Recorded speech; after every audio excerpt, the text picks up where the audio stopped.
आज हम विज्ञान भैरव में दी गई तीसरी धारणा के बारे में पढ़ने जा रहे हैं कि भैरव भैरवी को तीसरी धारणा में शिव के स्वरूप का आनंद लेने या शिव में लीन होने का कौन सा रास्ता बताते हैं और कैसे भैरव की प्राप्ति की जा सकती है।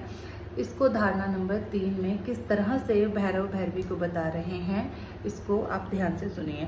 भैरवी शक्ति के कारण शरीर में प्राण व अपान की क्रिया निरंतर चलती रहती है, किंतु प्राण के लीन होने व अपान के उदय होने के मध्य थोड़े समय के लिए यह प्राण रुकता है, जिसे मध्य दशा कहते हैं। इसी प्रकार अपान के हृदय में लीन होने व प्राणों के उदय होने के मध्य यह अपान थोड़े समय रुकता है, जिसे आंत्र मध्य दशा कहते हैं। यही वे स्थान है जहाँ शक्ति का कोई स्पंदन नहीं होता।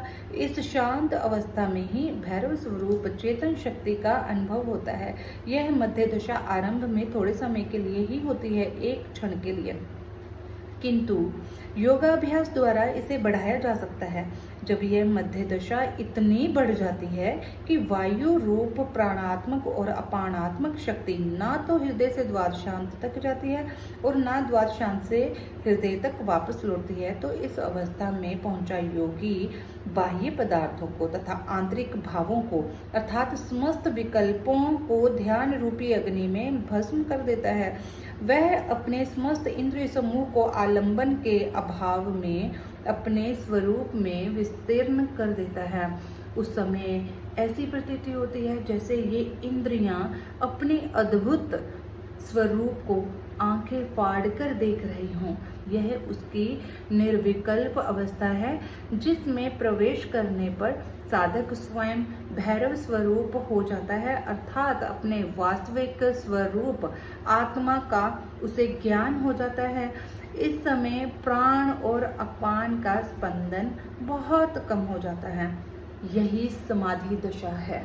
इसमें क्या बता रहे हैं कि जैसे हम सांस लेते हैं, ये जो हमारे अंदर सांसें चल रही है ना, ये शक्ति स्वरूप है, यही शक्ति है। इसी से ही हम जिंदा हैं, इसी से हमारा शरीर चल पा रहा है। ऊर्जा यानी शक्ति यानी ऊर्जा, ऊर्जा मतलब भैरवी। भैरवी के शक्ति के रूप में जो सांसें हमारे अंदर चल रही हैं, जो इस शरीर को जीवित रख रही हैं। जब हम सांस लेते हैं और लेने के बाद में जब हमें सांस को छोड़ना होता है, तो छोटा सा एक गैप आता है, वो एक क्षण भर के लिए ही आता है। छोटा सा एक पल के लिए हम वहाँ पे रुकते हैं। ऐसा मान लीजिए कि जब एक ही रास्ते रोड को क्रॉस करते हुए जब यू टर्न लिया जाता है, ठीक है, सांसों का यू टर्न जब होता है, सांस हमने ली, अब जब सांस छोड़नी है हमें, तो थोड़ा सा गैप आएगा ना उसमें, जब ये सांस छोड़ना है। ये जो बीच का गैप है ना, ये बहुत ही नाम मात्र का छोटा सा होता है, लेकिन इसे प्रैक्टिस से बढ़ाया जा सकता है। ऐसा इसमें बताया गया है कि डेली अगर योगाभ्यास किया जाए, श्वासों पे क्रिया साधना करी जाए, श्वासों पे काम किया जाए, तो इस जो क्षण भर के लिए जो एहसास होता है भैरव का, यानी जो छोटा सा स्थान है ना, वही भैरव का स्थान है, वही हमारी आत्मा का स्वरूप है। जो शिवो हम कहते हैं या हम ब्रह्मास्मि कहते हैं, वही वो हमारा असली अस्तित्व है, जिसको हमें देखना है।